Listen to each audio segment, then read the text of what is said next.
आज फिर तुम्हारी अम्मा सज धज कर तैयार हो गई किटी पार्टी में जाने के लिए। मैंने तुमसे पहले भी कहा था कि उन्हें रोको। यह कोई तरीका है इस उम्र में किटी पार्टी मनाने का? लोग क्या कहेंगे? भजन करने की उम्र में पत्ते खेलने का शौक चढ़ गया है। तुम कुछ कहते क्यों नहीं अपनी अम्मा से? पत्नी ने पति को झिड़कते हुए अपनी सास की शिकायत की। सही कहती हूँ, अब तो मुझे भी लगने लगा है कि अम्मा ने हद पार कर रखी है। अभी जाकर बात करता हूँ। पति दंदनाता हुआ अम्मा के पास पहुंचा। अम्मा, मुझे आपसे कुछ बात करनी है। हाँ बोलो, अम्मा ने अपनी साड़ी का पल्लू संभालते हुए कहा। अम्मा, बुरा मत मानना, पर आपने यह क्या लगा रखा है? हर महीने किटी पार्टी? क्या यह सब अच्छा लगता है? अब आप 57 बरस की हो चुकी हैं। इस उम्र में औरतें मंदिर जाती हैं, पर आपको किटी पार्टी जाना है? पर तुम लोग जब दिल्ली में थे तो किटी पार्टी में पुत्र वधू भी जाती थी। तब तुमने कभी विरोध नहीं किया, यहाँ तक कि मैंने भी उसका कभी विरोध नहीं किया। उसकी बात और है अम्मा, वह आज की लड़की है, लेकिन क्या यह सब आपकी उम्र में अच्छा लगता है?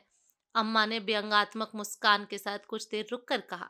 तुझे पता है बेटा, आज से 10 साल पहले जब तेरे पिताजी का देहांत हुआ था, तब तू दिल्ली में था। 20 दिन की छुट्टी लेकर आया और फिर वापस अपनी पत्नी को लेकर चला गया। तुझे पता है मैं तेरे पिताजी के बिना कैसे अकेली रही? यह घर मुझे काटने को दौड़ता था। जब तक ऑफिस में रहती थी तो लगता घर वापस न जाना पड़े, पर शाम ढलते ही हर पक्षी को बसेरा लेना पड़ता है, चाहे मन हो या ना हो। तब मेरी इन्हीं सहेलियों ने मुझे सहारा दिया, जीने का हौसला दिया, मुझे फिर से जीना सिखाया। अब अगर मैं भी अपने दोस्तों के साथ कुछ वक्त बिताना चाहती हूँ, खुश रहना चाहती हूँ, तो इसमें हर्ज ही क्या है? क्या दोस्ती की भी कोई उम्र होती है? मैं मानता हूँ कि तब नहीं रुक पाया मैं, पर अब तो हम सब आपके साथ हैं। फिर आपको क्या जरूरत है किटी पार्टी जाने की? अम्मा के चेहरे पर हंसी फैल गई। कोरोना की वजह से तुम दोनों की नौकरी न गई होती तो क्या कभी तुम दोनों मेरे पास लौट कर आते? मैं तो हमेशा से यहीं थी, यह मकान यहीं था। आज तुम सिर्फ अपनी जरूरत की वजह से यहाँ हो। और रही बात किटी पार्टी की, तो मैंने आज से तो जाना नहीं शुरू किया।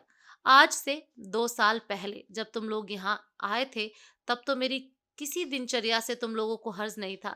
लेकिन अब तुम मुझे अपने हिसाब से ढालने की कोशिश क्यों कर रहे हो? ऐसा नहीं है अम्मा कि मैं आपकी दिनचर्या बदलने की कोशिश कर रहा हूँ। मैं बस यह कह रहा हूँ कि समाज क्या कहेगा? 57 वर्ष की औरत किटी पार्टी में जा रही है। बेटा, जाती तो मैं ऑफिस भी हूँ। क्या तब तूने कहा था कि अम्मा आप 57 वर्ष की होकर नौकरी कर रही हैं? जब मैं नौकरी कर सकती हूँ तो अपना जीवन क्यों नहीं जी सकती? अगर तुम्हें आज समाज की इतनी फिक्र है तो तब क्यों नहीं सोचा जब मैं अकेली रह रही थी, बेसहारा सी? आज जब मैंने अपने हिसाब से जिंदगी जीना सीख लिया तो तुम्हारी नाक कट रही है। और हाँ, रही बात समाज की, तो बातें समाज में बाद में शुरू होती हैं, पहले घर में शुरू होती हैं।